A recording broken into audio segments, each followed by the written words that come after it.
Hi friend, আজকে আমরা নতুন একটি বিষয় নিয়ে আপনাদের কাছে উপস্থিত হয়েছি। তো আজকে আমরা ভিডিওটিতে যে বিষয় নিয়ে আলোচনা করব সেটা হলো পশ্চিমবঙ্গ শিশু বিকাশ থেকে আইসিডিসি অঙ্গনওয়াড়ি কর্মী যে নিয়োগ করা হয় সেটা আবার নতুন করে একটি বিজ্ঞপ্তি প্রকাশিত হয়েছে।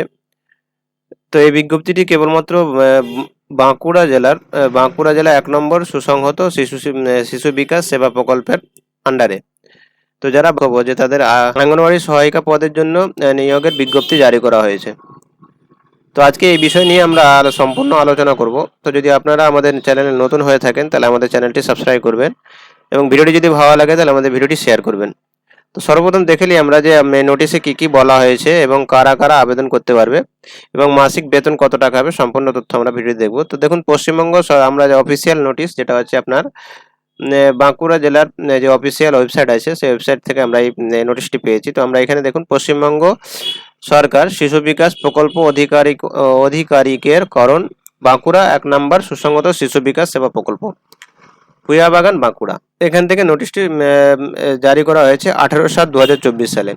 নোটিশে কি বলা হয়েছে? এত দ্বারা জানানো যাচ্ছে যে বাঁকুড়া 1 নম্বর সুসংহত শিশু বিকাশ প্রকল্পের আঙ্গনওয়াড়ি সহায়িকা পদে সরাসরি নিযুক্তির জন্য কেবলমাত্র মহিলা প্রার্থীদের কাছ থেকে আবেদনপত্র আহ্বান করা হচ্ছে।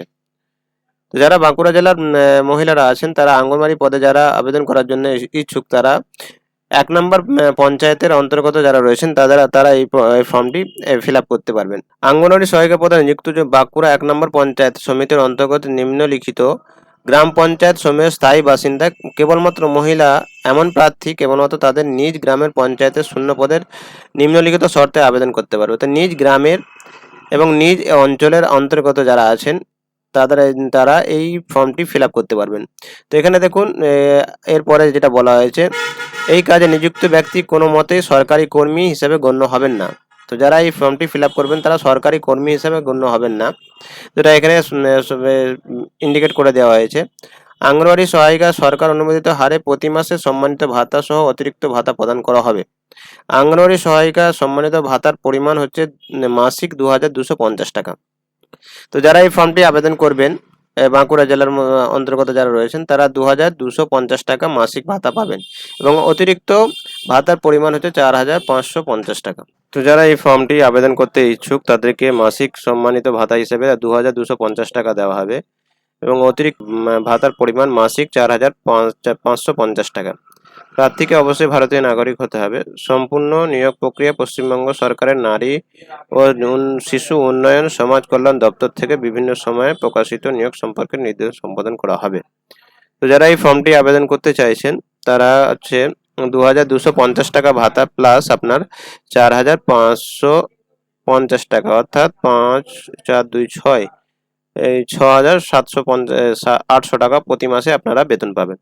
তো দেখুন, সরাসরি নিয়োগের মাধ্যমে এই যে আপনার বাঁকুড়া জেলার যে 1 নম্বর সুসংহত শিশু বিকাশ প্রকল্প আছে, গ্রাম আছে, সেই গ্রামের কোন কোন জেলায় কোন কোন এলাকায় আপনি ফর্মটি ফিল আপ করতে পারবেন। তো গ্রাম পঞ্চায়েত দেখুন, বাঁকুড়া গ্রাম পঞ্চায়েত আপনার আঁচুড়ি যে গ্রাম পঞ্চায়েত আছে তার মোট শূন্যপদ হচ্ছে 2টি। অসংরক্ষিত দৃষ্টি সংক্রান্ত একটি হচ্ছে, যারা হ্যান্ডিক্যাপ পিডব্লিউডি আছেন তাদের জন্য একটা সংরক্ষিত এবং একটি জেনারেলদের জন্য সংরক্ষিত আছে। 2টো পদ আছে আঁচুড়ি গ্রামে। জগদল্লা 1 নম্বর যে গ্রাম পঞ্চায়েত আছে তাতেও 2টি পদ খালি আছে, একটা আছে অসংরক্ষিত একটা এবং একটা জেনারেলের জন্য। কালপাথর যে গ্রাম পঞ্চায়েতটি আছে তাতে 2টি শূন্য পদ রয়েছে, এটাতে যে কোনো একজন হচ্ছে অসংরক্ষিত ও পিডব্লিউডির জন্য একটি সংরক্ষিত আছে। আন্দারখোল যে গ্রাম পঞ্চায়েত আছে তাতে 2টি শূন্য পদ আছে, একটি অসংরক্ষিত দৃষ্টি সম্পন্ন। তো এই ফর্মটিতে আপনার 2 4 6 8টি শূন্য পদ রয়েছে 4টি গ্রাম পঞ্চায়েতের অন্তর্গত। তো যারা বাঁকুড়া 1 নম্বর মধ্যে অবস্থান করছেন তাদের জন্য সুখবর, তারা এই অঙ্গনওয়াড়ি প্রকল্পের জন্য আবেদন করতে পারবেন। এরপর আপনারা ফর্মটি কোথায় পাবেন? তো আপনি এই অঙ্গনওয়াড়ি যে বাঁকুড়া অফিসিয়াল ওয়েবসাইট আছে, দেখুন এখানে bankura.gov.in লিখে আপনি যদি সার্চ করেন তাহলে আপনি এখান থেকে নিচের দিকে স্ক্রল করে আসবেন, দেখুন অ্যাপ্লিকেশন ফর্ম এখানে দেওয়া আছে।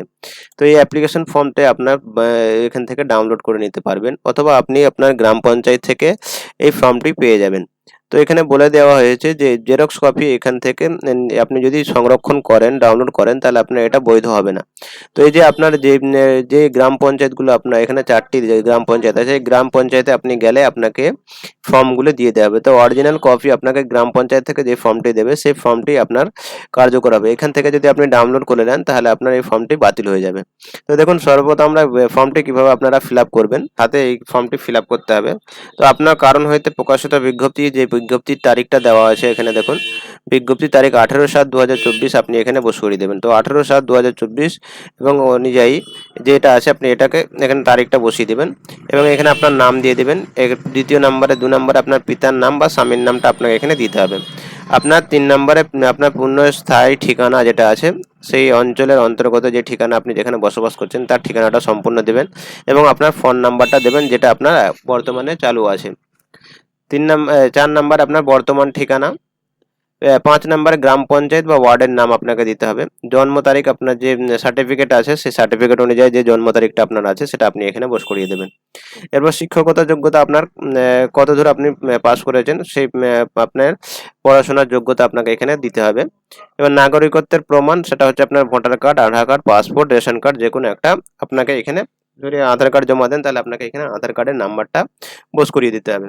9 নম্বর হচ্ছে স্থায়ী বাসিন্দা সংক্রান্ত প্রমাণপত্র। তো আপনাকে এটা রেসিডেন্স সার্টিফিকেট আপনাকে অঞ্চল থেকে কালেক্ট করতে হবে এবং জাতি, আপনি কোন জাতির মধ্যে পড়ছেন সেটা আপনাকে এখানে মেনশন করে দিতে হবে। 11 নম্বরে আপনার অন্যান্য যোগ্যতা যদি কোনো কিছু থাকে, বেসিক স্কেল, কম্পিউটার স্কেল যদি কিছু থাকে তাহলে আপনি এখানে বস করিয়ে দেবেন। অর্থনৈতিকভাবে পিছিয়ে পড়া সম্প্রদায় 2024 সালের জন্য এটা আপনাকে প্রমাণের সার্টিফিকেট জেরক্স কপি দিতে হবে বা আপনার এখানে ইনকাম সার্টিফিকেটটা আপনাকে জমা করতে হবে।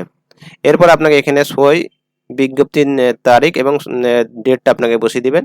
আমি সম্পূর্ণ পড়িয়া অনুরোধ করিয়া জ্ঞাত এই পদে নিযুক্তির জন্য আবেদন করেছি। উক্ত সকল তথ্য এত তারিখে আমি আবেদন করলাম। তো আপনি এখানে যেই যত তারিখে আবেদন করছেন সেই তারিখটা এখানে বসিয়ে দিবেন। এরপর আপনাকে এখানে নিজে আপনার স্বাক্ষর এখানে করে দিতে হবে।